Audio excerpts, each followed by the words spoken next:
Washington. The House approved a sweeping bipartisan bill Thursday to boost the domestic manufacturing of computer chips, giving President Joe Biden a badly needed legislative win before lawmakers leave Washington for summer recess. House members approved the legislation, which includes roughly $52 billion in incentives for the semiconductor industry, by a 243 to 187 vote. 24 Republicans bucked GOP leaders and joined Democrats to approve the bill, while a very no vote came from a Republican. The Senate approved the legislation when reducing the United States' reliance on chips produced in China has been a priority for Biden. He urged Congress to take swift action to improve U.S. output of semiconductors, framing the issue as an economic and national security imperative. An aide handed Biden a note during a White House roundtable with business leaders informing him of the bill's passage.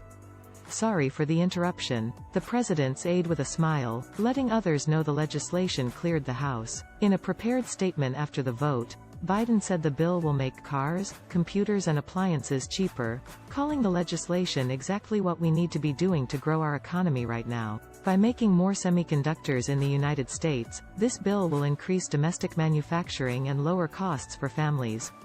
And, it will strengthen our national security by making us less dependent on foreign sources of semiconductors, the president said. What's about to happen? The bill heads to Biden's desk for his signature. White House Press Secretary Karine Jean-Pierre said a date hasn't been scheduled for Biden to sign the bill into law. Biden promised rigorous reviews of grant money provided to businesses that invest in semiconductor manufacturing, promising at a White House event that his administration would take back any money that is misused.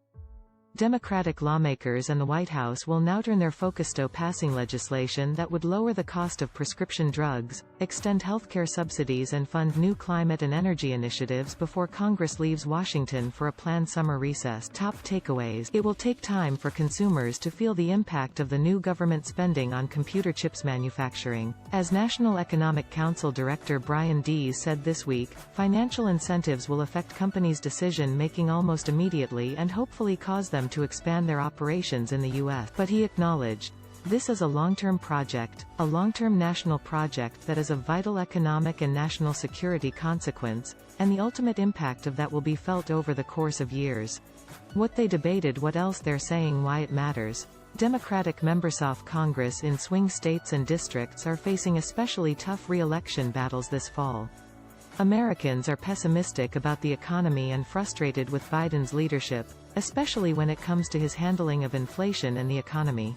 House members are hoping to begin an extended recess this week and senators will soon follow. It's a critical campaign period for lawmakers who are on the ballot in November from both political parties. The semiconductor legislation gives proponents of the bill something to talk about with their constituents.